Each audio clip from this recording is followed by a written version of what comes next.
اعوذ باللہ من الشیطان الرجیم بسم اللہ الرحمن الرحیم الحمد للہ والصلاة علی اہلہا اما بعد۔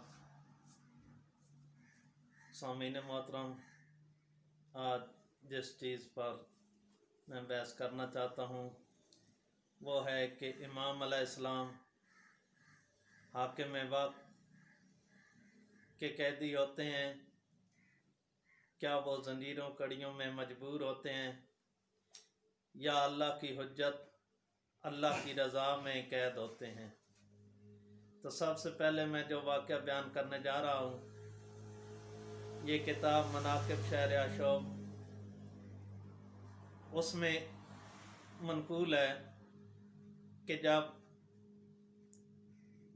عبد الملک بن مروان نے اپنے سپاہی مدینہ میں بھیجے کہ جاؤ اور امام سجاد علیہ السلام کو قیدی بنا کر میرے پاس لاؤ، تو وہ لوگ امام علیہ السلام کو ہاتھوں میں ہتھ کڑیاں، پیروں میں بیڑیاں پہنا کر جا رہے تھے۔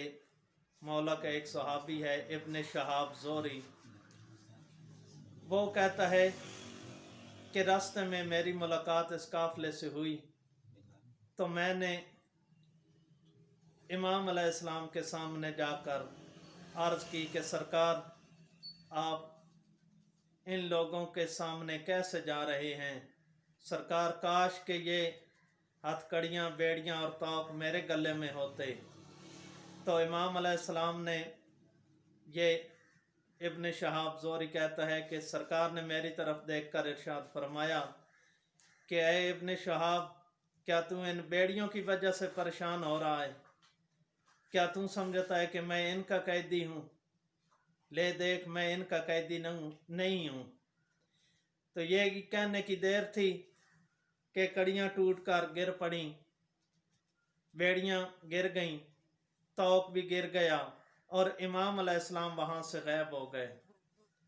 جب امام علیہ السلام وہاں سے غائب ہوئے تو یہ سپاہی اور یہی ابن شہاب زہری یہ کہتا ہے کہ ہم ڈھونڈتے رہے، ہمیں کہیں بھی کوئی بھی سراغ نہ ملا، تو ناچار ہم دمشق کی طرف ہی چل پڑے۔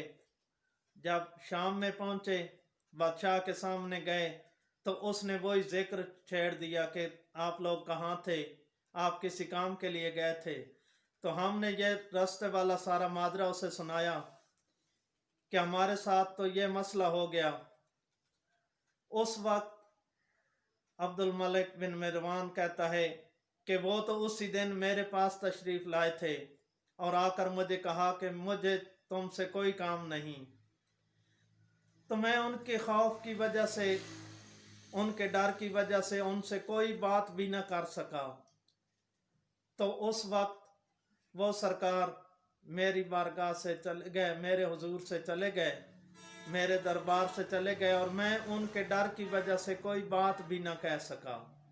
اور دوسرا واقعہ جو آپ نے اکثر سنا ہوگا اور مقتل مکرم میں بھی لکھا ہوا ہے کہ جب قبیلہ بنی اسد شہدائے کربلا کے لاشہائے مطہر کو دفن کرنے لگے تو انہیں سمجھ نہیں آ رہی تھی کہ کون سا لاشا کس کا ہے، پریشان تھے کہ اسی دوران ایک ہستی نمودار ہوئی۔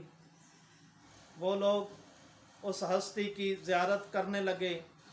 اس ہستی نے کہا کہ اس لاشا کو ادھر دفن کر دو، اس لاشا کو ادھر دفن کر دو۔ جب سب دفن ہو گئے، اس وقت اس ہستی نے کہا کہ آپ لوگوں کا بہت شکریہ، اب جو آخری لاشا ہے اس کو میں خود دفن کروں گا۔ عزادارو، وہ لاشا کس کا تھا؟ مظلوم کربلا کا تھا۔ اور امام علیہ السلام نے فرمایا کہ امام کا غسل، کفن اور دفن فقط امام ہی کر سکتا ہے، معصوم کا دفن معصوم ہی کر سکتا ہے۔ تب ان لوگوں نے کہا کہ آپ کون ہیں؟ بنی اسد والوں نے جب یہ کہا کہ آپ کون ہیں، ان کا تو ایک ہی وارث بچا تھا جو کوفہ میں اس وقت قید ہیں۔ اس وقت سید سجاد نے اپنے چہرے سے نقاب پلٹا، ان لوگوں کو زیارت کرائی اور کہا کہ پہچان لو، میں اسی حسین مظلوم کا بیٹا علی